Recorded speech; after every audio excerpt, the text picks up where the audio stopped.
ओम शांति, ओम बाबा। शांति, ओम शांति। 20/11/22 के आज बाबा के महावाक्य प्रातः मुरली ओम शांति अव्यक्त बाप दादा रिवाइज 20/12/92 की मुरली है। आज्ञाकारी ही सर्व शक्तियों के अधिकारी हैं। आज्ञाकारी ही सर्व शक्तियों के अधिकारी हैं। आज सर्व शक्तियों के दाता बाप दादा अपने शक्ति सेना को देख रहे हैं। सर्वशक्तिमान बाप ने सभी ब्राह्मण आत्माओं को समान सर्व शक्तियों का वर्षा दिया है। किसको कम शक्ति व किसको ज्यादा यह अंतर नहीं किया। सभी को एक द्वारा एक साथ एक समान शक्तियां दी हैं। तो रिजल्ट देख रहे थे कि एक समान मिलते हुए भी अंतर क्यों। कोई सर्वशक्ति संपन्न बने और कोई सिर्फ शक्ति संपन्न बने हैं, सर्व नहीं। कोई सदा शक्ति स्वरूप बने, कोई कभी कभी शक्ति स्वरूप बने हैं। कोई ब्राह्मण आत्माएं अपनी सर्व शक्तियों की अथॉरिटी से जिस समय जिस शक्ति को ऑर्डर करती है वह शक्ति रचना के रूप में मास्टर रचता के सामने आती है। ऑर्डर किया और हाजिर हो जाती है। कोई ऑर्डर करते हैं लेकिन समय पर शक्तियां हाजिर नहीं होती हैं, जी हाजिर नहीं होती हैं। इसका कारण क्या?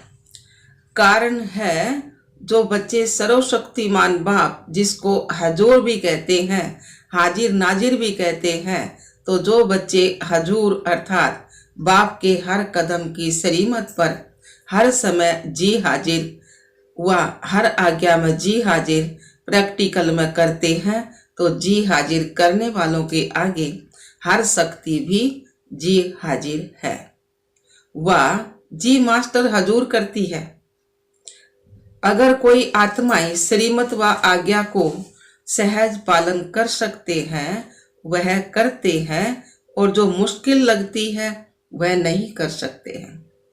कुछ किया कुछ नहीं किया, कभी जी हाजिर कभी हाजिर, इसका प्रत्यक्ष सबूत व प्रत्यक्ष प्रमाण रूप है कि ऐसी आत्माओं के आगे सर्व शक्तियां भी समय प्रमाण हाजिर नहीं होती हैं। तो जैसे कोई परिस्थिति प्रमाण समाने की शक्ति चाहिए तो संकल्प करेंगे कि हम अवश्य समाने की शक्ति द्वारा इस परिस्थिति को पार कर सकेंगे, परिस्थिति को पार करेंगे, विजयी बनेंगे।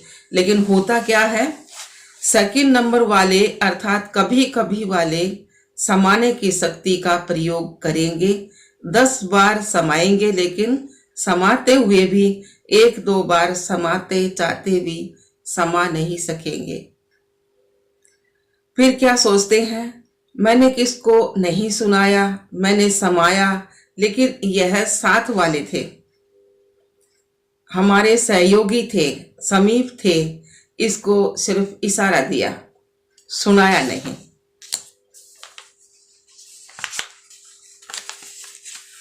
तो इशारा दिया तो कोई शब्द बोलने नहीं चाहते थे, सिर्फ एक आधा शब्द निकल गया, तो इसको क्या कहा जाएगा? समाना कहेंगे? नहीं कहेंगे ना। तो 10 के आगे तो समाया और 1-2 के आगे समा नहीं सकते, तो इसको क्या कहेंगे? समाने की शक्ति ने ऑर्डर माना, जबकि अपनी शक्ति है तो बाप ने वर्षे में दिया है, तो बाप का वर्षा सो बच्चों का वर्षा हो जाता है। अपनी शक्ति अपने काम में न आए तो इसको क्या कहा जाएगा? ऑर्डर मानने वाले या ऑर्डर ना मानने वाले कहा जाएगा। आज बाप दादा सर्व ब्राह्मण आत्माओं को देख रहे थे कि कहां तक सर्व शक्तियों के अधिकारी बने हैं। अगर अधिकारी नहीं बने तो उस समय परिस्थिति के अधीन बनना पड़े। बाप दादा को सबसे ज्यादा रहम उस समय आता है जब बच्चे कोई भी शक्ति को समय पर कार्य में नहीं लगा सकते हैं। तो उस समय क्या करते हैं, जब कोई बात सामना करती है तो बाप के सामने किस रूप में आते हैं? ज्ञानी भगत के रूप में आते हैं। भगत क्या करते हैं? भगत सिर्फ पुकार करते रहते हैं कि यह दे दो। तो भागते बाप के पास हैं, अधिकार बाप पर रखते हैं, लेकिन रूप होता है रोयल भगत का। और जहां अधिकारी के बजाय ज्ञानी भगत अथवा रोयल भगत के रूप में आते हैं। तो जब तक भक्ति का अंश है तो भक्ति का फल सतगति अर्थात सफलता, सतगति अर्थात विजय प्राप्त नहीं कर सकते, क्योंकि जहां भक्ति का अंश रह जाता है वहां भक्ति का फल ज्ञान अर्थात सर्व प्राप्ति नहीं हो सकती, सफलता भी नहीं मिल सकती। भक्ति अर्थात मेहनत और ज्ञान अर्थात मोहब्बत। अगर भक्ति का अंश है तो मेहनत जरूर करनी पड़ती है। और भक्ति की रस्म रिवाज है कि जब भीड़ मुसीबत पड़ेगी तब भगवान याद आएगा, नहीं तो अलबेले रहेंगे। ज्ञानी भगत भी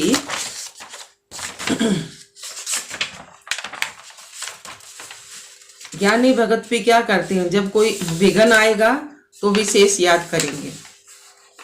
एक है सेवा प्रति याद में बैठना और दूसरा है सौ की कमजोरी को भरने के लिए याद में बैठना।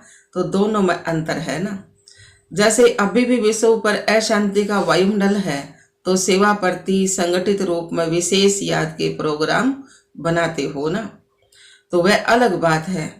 वह तो दाता बन देने के लिए करते हो, वह मांगने के लिए नहीं करते हो, औरों को देने के लिए करते हो ना, तो वह हुआ सेवा प्रति। लेकिन अपनी कमजोरी भरने के प्रति समय पर विशेष याद करते हो और अलबेलेपन की याद होती है। याद होती है, भूलते नहीं हो, लेकिन अलबेलेपन की याद आती है। हम तो हैं ही बाबा के और है ही कौन, लेकिन यथार्थ शक्तिशाली याद का प्रत्यक्ष प्रमाण समय प्रमाण शक्ति हाजिर हो जाए। कितना भी कोई कहे मैं तो याद में रहती ही हूँ, वह याद में रहती ही हूँ, वह रहता ही हूँ, लेकिन याद का स्वरूप क्या है? सफलता। ऐसे नहीं कि जिस समय याद में बैठते उस समय खुशी भी अनुभव होती, शक्ति भी अनुभव होती, और जब कर्ममय संबंध संपर्क में आते उस समय सदा सफलता नहीं होती, तो उसको कर्म योगी नहीं कहा जाएगा। शक्तियां शस्त्र है और शस्त्र किस समय के लिए होता है? शस्त्र सदा समय पर काम में लाया जाता है ना। यथार्थ याद अर्थात सर्व शक्ति संपन्न सदा शक्तिशाली शस्त्र हो। परिस्थिति रूपी दुश्मन आया और शस्त्र काम में नहीं आए तो इसको क्या कहा जाएगा? शक्तिशाली या शस्त्रधारी कहेंगे। हर कर्म में याद अर्थात सफलता हो, इसको कहा जाता है कर्म योगी। सिर्फ बैठने के टाइम के योगी नहीं हो। आपके योग का नाम बैठा बैठा योगी है या कर्म योगी नाम है? कर्म योगी है ना, तो कर्म योगी हो ना। निरंतर कर्म है और निरंतर कर्म योगी हो। जैसे कर्म के बिना एक सेकंड भी नहीं रह सकते हो ना, चाहे सोए हुए हो तो वह भी सोने का कर्म कर रहे हो ना। तो जैसे कर्म के बिना रह नहीं सकते हो, वैसे हर कर्म योग के बिना नहीं रह सकते। इसको कहा जाता है कर्म योगी। ऐसे नहीं समझो कि बात ही ऐसी थी ना, सरकमपंटास ही ऐसे थे ना, समस्या ही ऐसी थी ना, वायुमंडल ऐसा था, यह तो दुश्मन है और उस समय को हो दुश्मन आ गया, इसलिए तलवार चला ना सके, तलवार काम में लगा नहीं सके, या तलवार याद ही नहीं आई, या तलवार ने काम नहीं किया, तो ऐसे को क्या कहा जाएगा? शस्त्रधारी। शक्ति सेना हो तो सेना की शक्ति क्या होती है? सेना की शक्ति क्या होती है? शस्त्र, और शस्त्र है सर्व शक्तियां। तो रिजल्ट क्या देखा? मेजॉरिटी सदा समय पर सर्व शक्तियों को ऑर्डर पर चला सके, इसमें कमी दिखाई दी। समझते भी हैं लेकिन सफलता स्वरूप में समय प्रमाण या तो शक्तिहीन बन जाते हैं या थोड़ा सा असफलता का अनुभव कर फौरन सफलता की ओर चल पड़ते हैं। 3 प्रकार के देखें। एक है उसी समय दिमाग द्वारा समझते हैं कि यह ठीक नहीं है, नहीं करना चाहिए, लेकिन उस समझ को शक्ति स्वरूप में बदल नहीं सकते। दूसरे हैं जो समझते भी हैं लेकिन समझते हुए भी समय व समस्या पूरी होने के बाद सोचते हैं, वह थोड़े समय में सोचते हैं, वह पूरा होने के बाद सोचते हैं। तीसरे हैं महसूस ही नहीं करते कि यह रोंग है, सदा अपने रोंग को राइट ही सिद्ध करते हैं, अर्थात सत्यता की महसूसता शक्ति नहीं। तो अपने को चेक करो कि मैं कौन हूं। बाप दादा ने देखा कि वर्तमान समय के प्रमाण सदा और सहज सफलता किन बच्चों ने प्राप्त की है, उसमें भी अंतर है। एक है सहज सफलता प्राप्त करने वाले और दूसरे हैं मेहनत और सहज दोनों के बाद सफलता पाने वाले। एक तो है सहज सफलता प्राप्त करने वाले और दूसरे हैं मेहनत और सहज दोनों के बाद सफलता पाने वाले। तो सहज और सदा सफलता प्राप्त करते हैं, जो सहज और सदा सफलता प्राप्त करते हैं, उनका मूल आधार क्या देखा? जो आत्माएं सदा स्वयं को निर्माण चित्त की विशेषता से चलाते रहते हैं, वही सहज सफलता को प्राप्त होते हैं। निर्माण शब्द एक है, लेकिन निर्माण स्थिति का विस्तार और निर्माण स्थिति के समय प्रमाण प्रकार वह बहुत है। उस पर फिर कोई समय सुनाएंगे, लेकिन यह याद रखना है कि निर्माण बनना ही सौमान है और सर्व द्वारा मान प्राप्त करने का सहज साधन है। निर्माण बनना झुकना नहीं है, लेकिन सर्व को अपनी विशेषता और प्यार में झुकाना है। समझा? सभी ने रिजल्ट सुनी। समय आपका इंतजार कर रहा है और आप क्या कर रहे हो? आप समय का इंतजार कर रहे हो। मालिक के बालक हो ना, तो समय आपका इंतजार कर रहा है कि ये मेरे मालिक मुझ समय को परिवर्तन करेंगे। वह इंतजार कर रहा है और आपको इंतजाम करना है, इंतजार नहीं करना है। सर्व को संदेश देने का और समय को संपन्न बनाने का इंतजाम करना है। जब दोनों कार्य संपन्न हो तब समय का इंतजार पूरा होगा। तो ऐसा इंतजाम सब कर रहे हो। किस गति से? समय को देख आप भी कहते हो कि बहुत फास्ट समय बीत रहा है, इतने वर्ष कैसे पूरे हो गए, सोचते हो ना। अव्यक्त बाप की पालना को कितने वर्ष हो गए, कितना फास्ट समय चला। तो आपकी गति क्या? बाबा पूछ रहे, आपकी गति क्या है? फास्ट है या फास्ट चलकर कभी कभी थक जाते हो? सिर्फ चलने को चेक नहीं करो। बाबा ने बोला तो अपनी गति को चेक करो, सिर्फ चलने को चेक नहीं करो, गति को चेक करो, स्पीड को चेक करो। समझा? सभी अपना काम कर रहे हो ना। अच्छा जी बाबा। चारों ओर के सदा बाप के आगे जी हाजिर करने वाले सदा मास्टर सर्वशक्तिमान बन सर्व शक्तियों को स्वयं के ऑर्डर में चलाने वाले, सर्व शक्तियां जी हाजिर का पार्ट बजाने वाली, ऐसे सदा सफलता मूर्त आत्माएं, सदा हर कर्म में याद का स्वरूप अनुभव करने वाले और कराने वाले, ऐसे अनुभवी आत्माओं को सदा हर कर्म में संबंध संपर्क में निर्माण बन विजयी रतन बनने वाले, ऐसे सहज सफलता मूर्त श्रेष्ठ बच्चों को बाप दादा का याद प्यार और नमस्ते।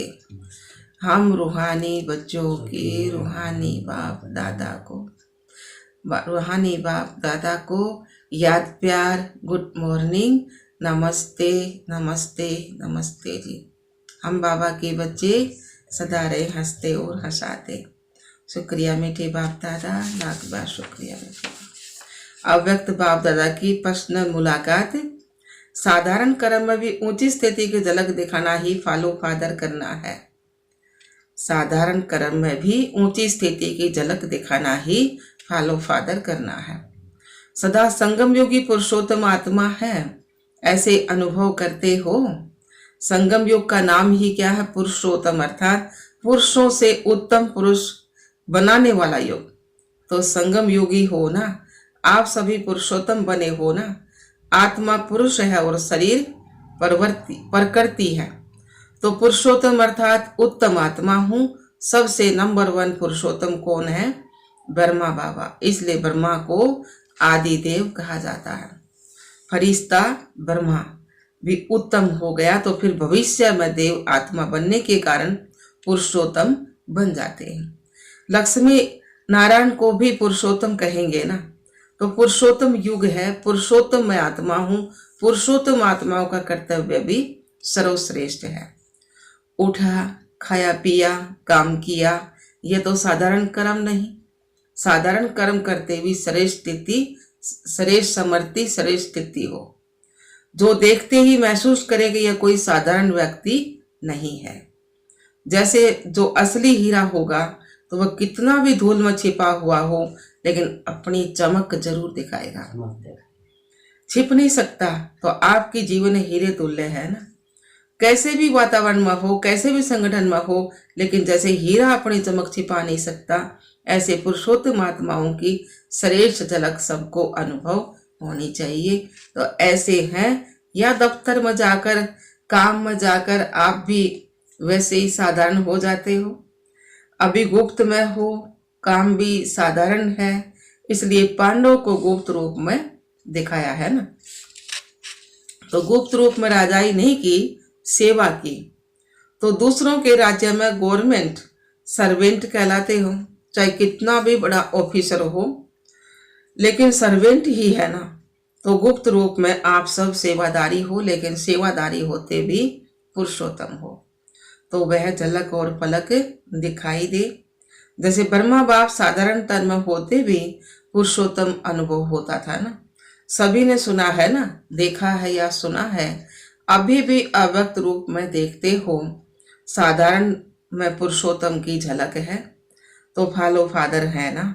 ऐसे नहीं साधारण काम कर रहे हैं, माताएं खाना बना रही हैं, कपड़े धुलाई कर रही हैं, काम साधारण हो लेकिन स्थिति साधारण नहीं, स्थिति महान हो। ऐसे हैं या साधारण काम करते साधारण बन जाते हो।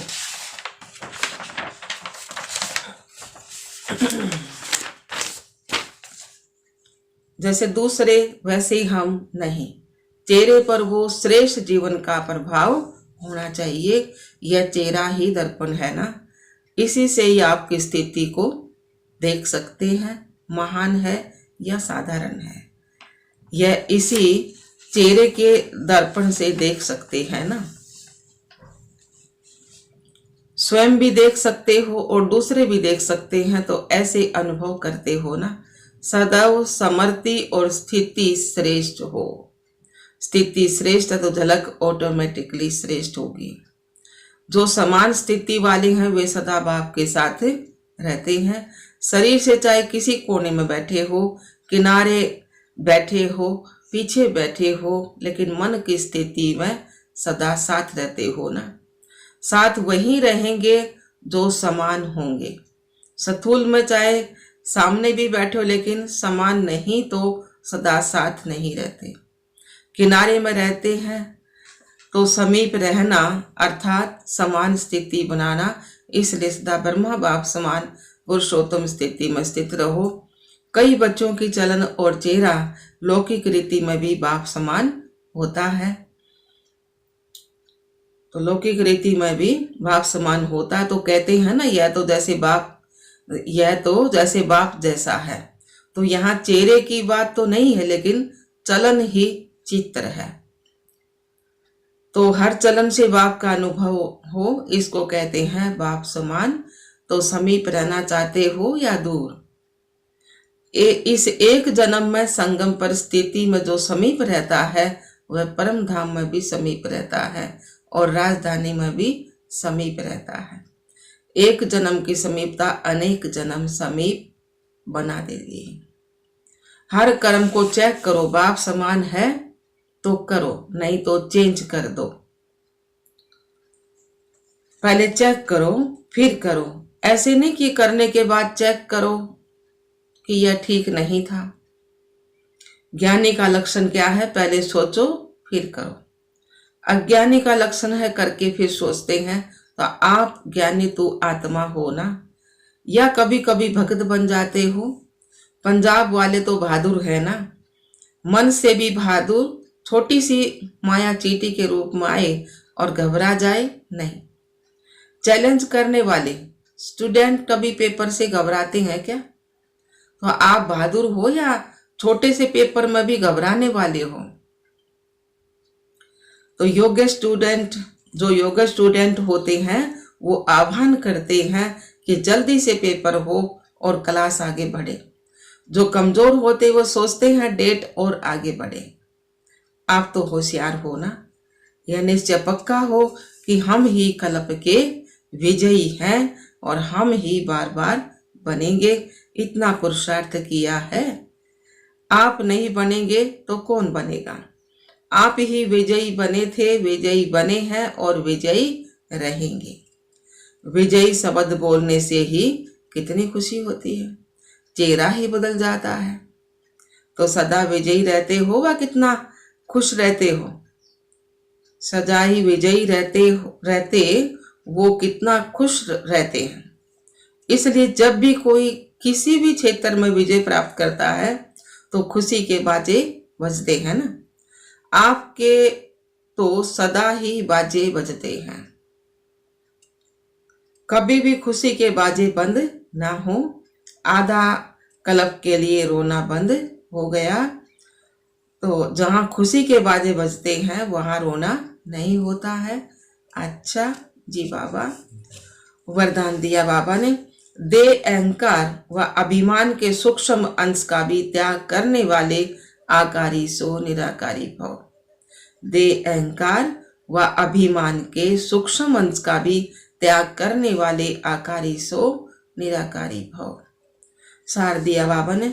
कईयों का मोटे रूप से दे के आकार में लगाव व अभिमान नहीं है, लेकिन दे के संबंध से अपने संस्कार विशेष हैं और बुद्धि विशेष है, गुण भी विशेष हैं, कलाएं भी विशेष हैं, कोई शक्ति विशेष है। उसका अभिमान अर्थात अहंकार, नशा, रोग, ये सूक्ष्म देह अभिमान है। तो यह अभिमान कभी भी आकारी फरिश्ता और निराकारी नहीं बनने देगा। इसलिए इसके अंश मात्र का भी त्याग करो तो सहज ही आकारी सो निराकारी बन सकेंगे। स्लोगन दिया है बाबा ने। समय पर सहयोगी बनो तो पदम गुना रिटर्न मिल जाएगा। समय पर सहयोगी बनो तो पदम गुना रिटर्न मिल जाएगा। सूचना दी है आज अंतर्राष्ट्रीय योग दिवस, तीसरा रविवार है। साय 6:30 से 7:30 बजे तक सभी भाई बहनें योग अभ्यास में यही शुभ संकल्प करें कि मुझ आत्मा द्वारा पवित्रता की किरणें सारे विश्व, पवित्रता किरणें निकलकर सारे विश्व को पावन बना रही है। आज मुझ आत्मा द्वारा पवित्रता की किरणें निकलकर सारे विश्व को पावन बना रही हैं। मैं मास्टर पतित पावन आत्मा हूँ। शुभ संकल्प करना है योग अभ्यास में, ये शुभ संकल्प करना। मुझ आत्मा द्वारा पवित्रता की किरणें निकलकर सारे विश्व को पावन बना रही हैं। मैं मास्टर पतित पावन आत्मा हूँ। अच्छा, ओम शांति, ओम शांति।